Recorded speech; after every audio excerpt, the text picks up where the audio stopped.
د واورې ملکه. په یوه زمانه کې او ګردا په نومونو دوه نږدې ملګري اوسېدل. دوی دواړه سره ګاونډیان وو. دواړو ملګرو ګلان زیات خوښېدل او په چمن کې د ګلابو ګلان درلودل. د کې نیا به هره ورځ دوی ته کیسې ویلې. یوه ورځ یې نیا د ژمي فصل په اوږدو کې دوی ته د واورې د ملکې کیسه کوله. د واورې ملکه یوه بېرحمه جادوګره وه.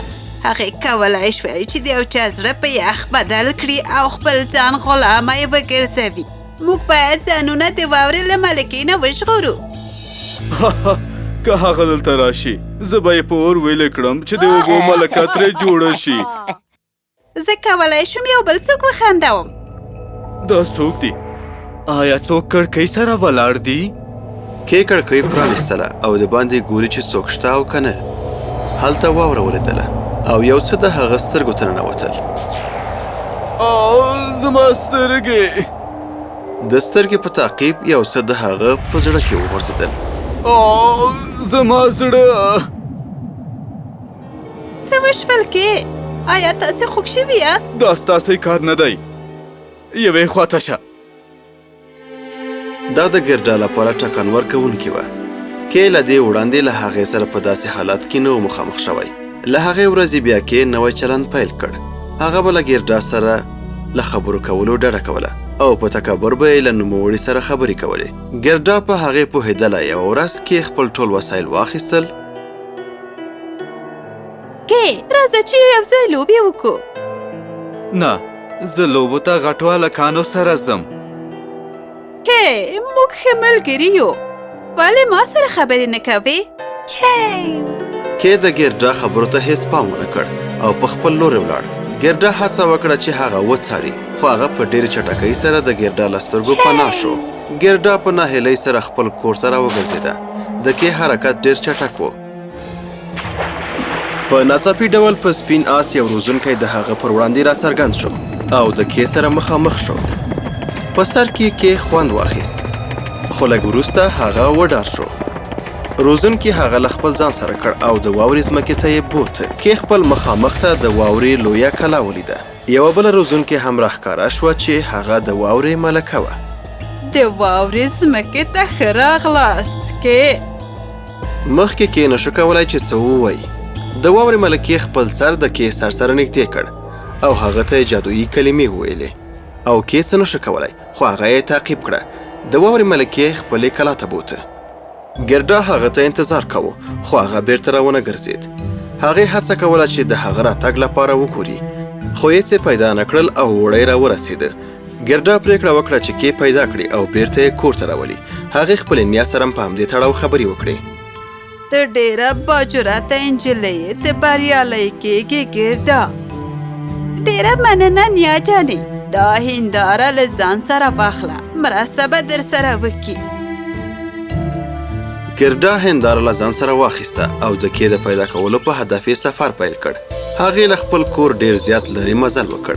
په لاره باندې هغې له مرغانو، حیواناتو، ونه او باد پوښتنه وکړه چې که چیرې هغوی لیدلی وي نو هیچا لیدلی نه و.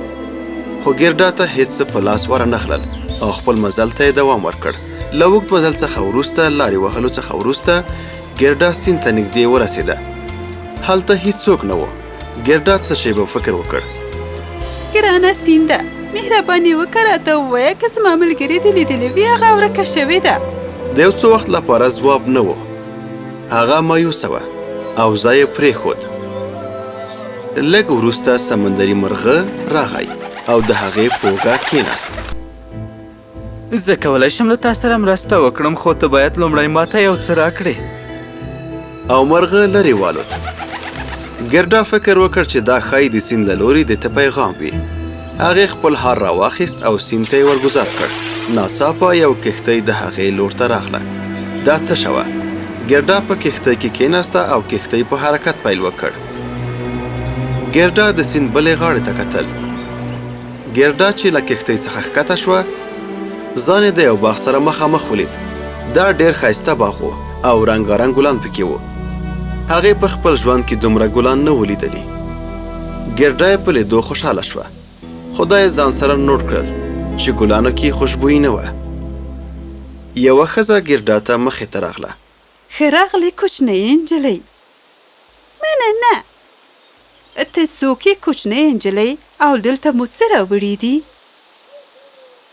زه ګردا یم او زه خپل ملګري پسې ګرځم. آیا تاسو هغه لیدلی؟ کې؟ نه، زه فکر نه کوم. زه باید دا ځای پرېږدم. بښنه غواړم. تاسو ودرېږئ. تاسو څه وویل؟ کې؟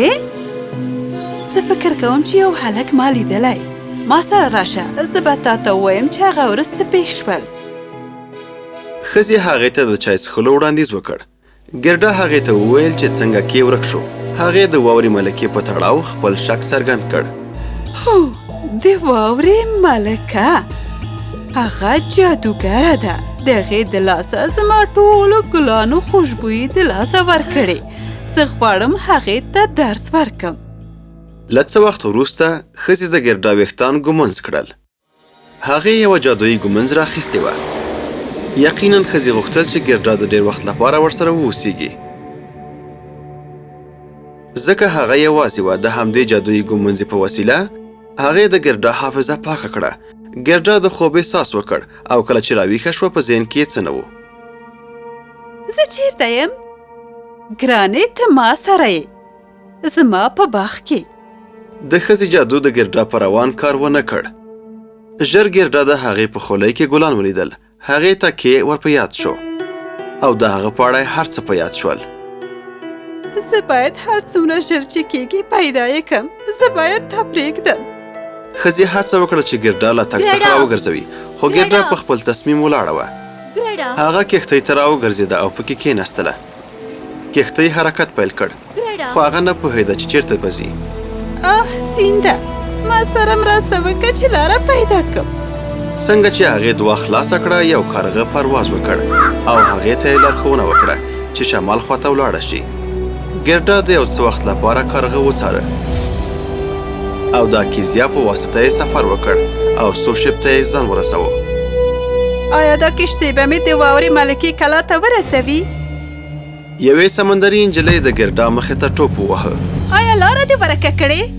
ته په سمندر کې یې. ګردا هغې ته د کې او د واورې ملکې په اړه هر څه وویل. سمندري نجلۍ ورنه بښنه وغوښتله. ته نشي کولی چې د واورې د ملکې کلا پیدا کړې. هغه هیره که. هغه به زه په هر قیمت پیدا کوم. زه مې ملګری په ستونزه کې نه پرېږدم. یقینا زه ملګری نه لرم، نو زه له تا غواړم چې ما سره پاتې شي. خو زه له تاسې اغېزمنه شوې یم. زه له تا سره مرسته کوم. بل سهار سمندري نجلۍ او ګردا سیند غاړې ته لاړل. دا په داخلي سلطنت کې تر ټولو چټک سیندونه دي. دا به تا د واورې ملکې کلا ته ورسوي. مننه. د یخ جادوګره پیدا که او هغې ته د ژوند سبق ورکه. ګردا دا سفر پیل کړ. له اوږدې فاصلې وهلو څخه وروسته هغه اګلو ته ورسېده. هغې هلته یو زوړ سړی ولیده. تا هنداره راوړه، صحیح ده؟ ګردا د دې خبرې په اورېدو حیرانه شوه. هغه نه پوهېده چې زوړ سړی څنګه پوه شوی چې ما سره هنداره ده. هغې هنداره راوویستله او هغه ته یې ورښکاره کړه. دا به مرسته وکړي چې له ملکې وګټم. دا یوه جادویي هنداره ده. دا به حقیقت څرګند کړي، بل هیڅ هم نه. بیا زوړ سړي ګردا ته وویل چې د واورې ملکه څوک وه. کله چې د واورې ملکه کوچنۍ نجلۍ وه، هغه مهربانه او خوشحاله وه. چیرته به چې تله، ګلونه به رنګېدل. کله به چې هغې مسکا کوله، سترګو به یې د لمر په څېر ځلا کوله. هغه بې جوړې او خوشحاله وه. د هغې نوم لیلا وه، خو هر چا دا فکر کاوه چې لیلا جادوګره ده. دا هغه څه وه، ماشومان به اجازه نه درلوده چې له هغې سره لوبې او خبرې وکړي. هغه یوازې او خفه پرېښودل شوه. ژر هغې له هر څه نفرت پیدا کړ او هر یو د دې خلاف ودرېدل. هر څوک چې ماته بدي وکړي، هغه باید په یخ بدل شي. بیا هغې له خلکو لرې ځان ته د یخ کلا جوړه کړه. هغه په یوازیتوب کې له مینې او خوند اخیستو پرته لویه شوه. خیر دی هغه مه وژنه، د هغه شیطاني افکار ووژنه. ستا جادویي هنداره به مرسته وکړي چې دا کار ترسره شي. که چیرې ته په دې بریالی شې چې هغه ته ور په یاد کړې چې څوک وه، ته کولی شي خپل ملګری وژغورې. ګردا د واورې ملکې کلا ته ورسېده. هغې په یو کونج کې پیدا کړ. هغه د یخ مجسمه جوړوله. زه ډېره خوشحاله یم چې تا ګورم. زه ګردا یم. آیا ته ما نه پیژنې؟ کې هغې ته وکتل خو ځواب یې ورنه کړ. په ناڅاپي ډول د واورې ملکه راڅرګنده شوه. دلته د نورو ټولو شیانو په څېر د هغه زړه هم په یخ بدل شوی دی. هغه اوس زما غلام دی. هغه پرېږده او تم په یخ بدله شه جلۍ.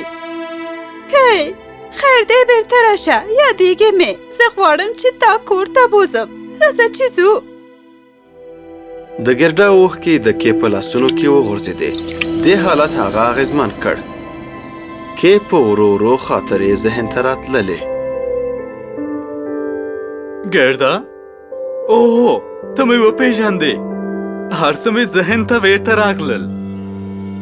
د واورې ملکه د دې حالت په لیدو خواشینه شوه او جادویي بکس یې راواخیست. خو ګردا چې جادویي هنداره راوویسته، د واورې د ملکې بکس کار ونه کړ. نو بیا د واورې ملکې د ګردا جادویي هندارې ته وکتل. خو هغې چې وکتل خپل مخ یې نه و. دا د کوچنۍ نجلۍ مخ و. په ناڅاپي ډول یو ځل بیا د واورې ملکه په کوچنۍ نجلۍ بدله شوه. له تاسې مننه کې او ګردا.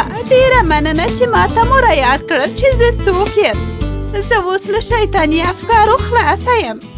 کې او ګردا لیلا سره خدای پامانۍ وکړ او خپل کور ته راستانه شول.